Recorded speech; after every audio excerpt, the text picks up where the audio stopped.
नमस्कार दोस्तों, स्वागत है आप सभी का आपके अपने YouTube चैनल आसार शिक्षा केंद्र में। तो आज हमने पढ़ा था कारक, तो आज हम करेंगे कारक की क्विज।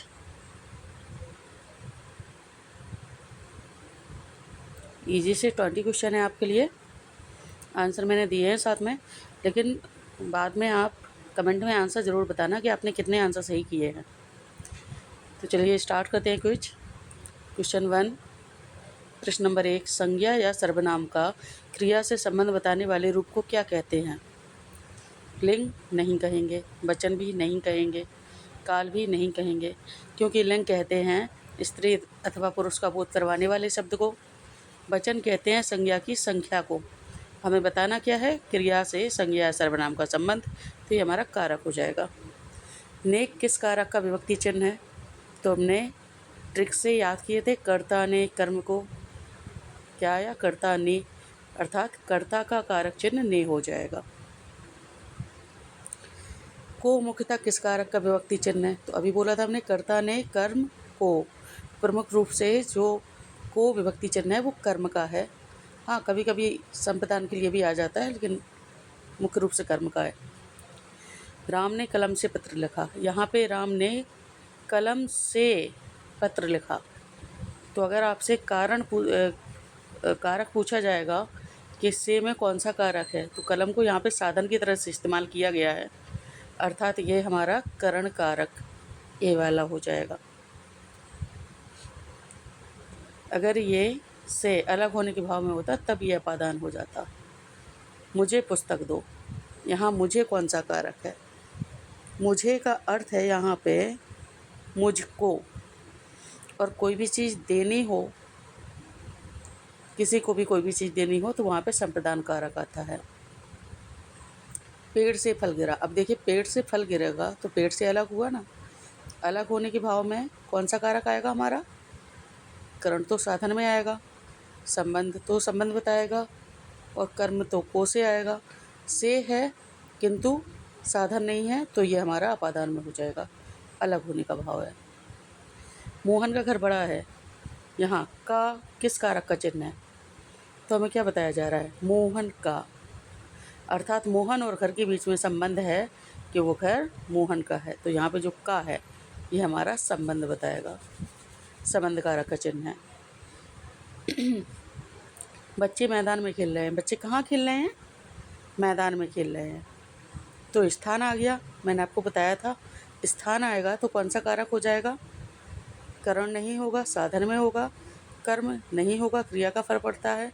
अपादान अलग होने के अर्थ में बचा क्या हमारा? अधिकरण। अधिकरण ही हमारा स्थान में चला जाएगा। तो यहाँ पे में अधिकरण से होगा। किस कारक का कोई विभक्ति चिन्ह नहीं होता? तो यहाँ पे कभी कभी कर्ता कारक का कोई विभक्ति चिन्ह नहीं होता।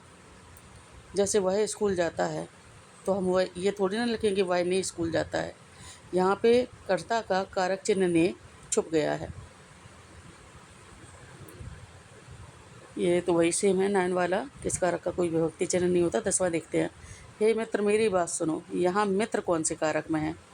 अब देखिए, यहाँ पे हमारा ये विस्मयादिबोधक चिन्ह लगा है, और ये हमारा आता है संबोधन में। तो यहाँ पे जो कारक है वो संबोधन हो जाएगा। संबोधित किया जा रहा है, हे मित्र, मित्र को संबोधित कर रहे हैं। हिंदी में कुल कितने कारक माने जाते हैं? तो हिंदी में कारकों की संख्या 8 है। कलम से लिखो। यहाँ पे कलम से लिखो अर्थात कलम के द्वारा लिखो। तो कलम को किसकी तरह से प्रयोग किया गया है? करण की तरह से। करण का अर्थ ही तो साधन होता है। कलम आपसे पूछा है किस कारक में है, तो हम बताएंगे करण कारक में है। सीता ने गीत गाया। यहाँ गीत कौन सा कारक है? हमने पढ़ा सीता ने तो स्पष्ट हो गया, किंतु गीत गाया अर्थात गीत को गाया, तो गीत यहाँ पर कर्म कारक हो गया, को छुपा हुआ है। मैं विद्यालय में पढ़ता हूँ। विद्यालय में आपसे पूछा है कारक कौन सा है, तो विद्यालय में कारक हमारा हो जाएगा, भाई विद्यालय है तो किसकी बात कर रहा है? स्थान की बात कर रहा है ना। अभी स्थान की बात करेगा तो कारक हमारा हो जाएगा अधिकरण। गुरु जी को प्रणाम करो। किसी को कुछ देना हो, किसी को अच्छा गुरुजी, हाँ को आ गया है। को आएगा तो हमारा जो कारक है वो कर्म चला जाएगा, क्योंकि कर्म को करता किसको करता है? कर्म को करता है। गुरुजी को प्रणाम करो, कर्म कारक लग जाएगा। पक्षी पेड़ से उड़ गया, यहाँ पेड़ से कौन सा कारक है? तो यहाँ पे पेड़ वह स्थान है जहाँ पे पक्षी बैठा था और उड़ गया। पेड़ से पक्षी उड़ गया तो अलग हो गया ना, और जहाँ पे अलग हो जाए वहाँ पे अपादान कारक रहता है। राम का मित्र आया, तो किसका मित्र आया? राम का। हमें बताया जा रहा है मित्र किसका है? राम का। तो राम से मित्र का क्या संबंध है? मित्र राम का ही है, संबंध कारक हो जाएगा। बच्चों के लिए मिठाई लाओ, के लिए हमने पढ़ा था किसमें आएगा? कर्ता ने कर्म को संप्रदान के लिए, कर्ता ने कर्म को करण से संप्रदान के लिए, अर्थात यहाँ पे बच्चों के लिए संप्रदान कारक हो जाएगा। हे भगवान, यहाँ पे भी संबोधित किया गया है भगवान को, मेरी रक्षा करो। पुकारा गया है, जहाँ पे किसी को पुकारा जाए वहाँ पे संबोधन कारक होता है। निम्नलिखित में से कौन सा विभक्ति चिन्ह अधिकरण कारक का है? तो देखते हैं का, से, में और ने। तो यहाँ पे हम देखेंगे अधिकरण स्थान के लिए आता है, तो क्या कहेंगे? बच्चे बगीचे का है? नहीं, फिट नहीं हो रहा है, चेंज करके देखते हैं। बच्चे बगीचे से हैं, ये भी फिट नहीं हो रहा है। बच्चे बगीचे ने हैं, फिट हुआ? नहीं ना। तो हम कह सकते हैं बच्चे बगीचे में हैं, बगीचे में, अर्थात इसका अधिकरण का जो कारक चिन्ह होता है वो होता ही है में और पर।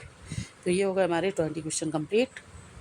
अब आपको कमेंट में आंसर बताने हैं कि आपने कितने सही आंसर किए हैं।